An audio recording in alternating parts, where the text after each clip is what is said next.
لوگوں کی محبت کو اپنا غم مت بنا۔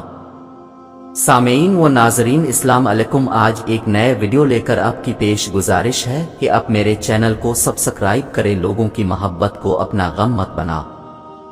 بس لوگوں کے دل تو الٹتے پیٹتے رہتے ہیں، لوگ بھی وہ نہیں ہوتے جو نظر آتے ہیں۔ ہر انسان کے اندر اور بہت سے انسان بسے ہوتے ہیں جو موقع کی تلاش میں موقع ملتے ہی باہر کوئی صفاق رہتے ہیں اور مور باہر نکل آتے ہیں۔ کوئی مہربان، کوئی ملنسار، کوئی دھوکے باز، کوئی دوغلا، کوئی ہنس مکھ تو کوئی سخی سے بھرا ہوا۔ ایک لمحہ آپ کے ساتھ تو دوسرے ہی لمحے آپ کے خلاف، آپ کو پتہ بھی نہیں چلتا کون کہاں بدل جائے۔ برسوں کے تعلقات منٹوں میں ختم ہو، اب جتنی مرضی کوشش کر لیں آپ لوگوں کو نہیں کر جاتے ہیں۔ اور جان سکتے آپ اور کسی کو جاننے کا دعویٰ کر سکتے، آپ یہ کبھی نہیں جان سکتے کہ بند دروازوں کے پیچھے کوئی کس حال سے گزر رہا ہے۔ ہو سکتا ہے کوئی کتنا خوش نظر آئے، کسی کی ہی کتنی ہی بلند کیوں نہ ہو، وہ کسی ایسے غم اور تکلیف کا سامنا کر رہا ہو جو ناقابل بیان ہو۔ آپ لوگوں سے نرمی برتیں، خواہ آپ کو جواب میں سخی ہی کیوں نہ ملے۔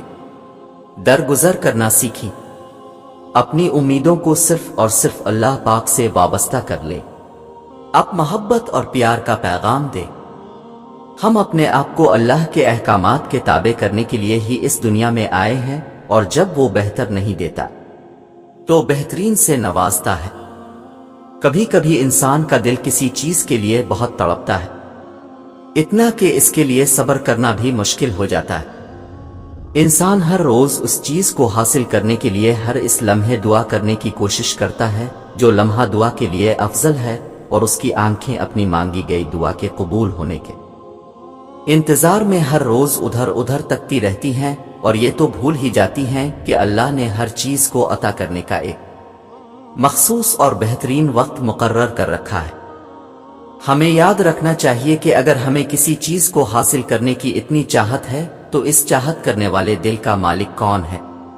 یہ چاہت بھی تو اسی رب نے دل میں ڈالی ہے تاکہ تم اس کے لیے دعا کر سکو، اور وہ تمہاری خواہش کو بہترین کر کے تمہیں عطا کر سکے، اور وہ تو خواہشی دل میں تب ڈالتا ہے جب وہ تمہارے نصیب میں لکھ دیتا ہے۔ دعا تو بس ہمارے ہی درجات بلند کرنے کا ایک ذریعہ ہے۔ اللہ جواب ضرور دیتا ہے۔ آپ کو کس نے کہا کہ اللہ ہماری باتوں کا جواب نہیں دیتا؟ کس نے کہا کہ وہ ہماری طرف متوجہ نہیں ہوتا؟ کس نے کہا وہ ہماری دعاؤں کو قبول نہیں کرتا؟ وہ تو پاک ذات ہے، اس نے وعدہ کیا ہوا ہے کہ تمہیں دے گا، تم مانگ کر تو دیکھو۔ وہ آسمان کا نور ہے جو راتوں کے پچھلے پہر 7ویں آسمان تک آتا ہے اور کہتا ہے کوئی ہے مجھ سے مانگنے والا جسے میں عطا کروں، کوئی ہے مجھ سے محبت کرنے والا تاکہ میں بھی اس سے محبت کروں، کوئی ہے جو غم میں مبتلا ہے میں اس کے غم مٹا دوں۔ اللہ پاک آپ کے دل کی مراد کو پورا فرما دیں۔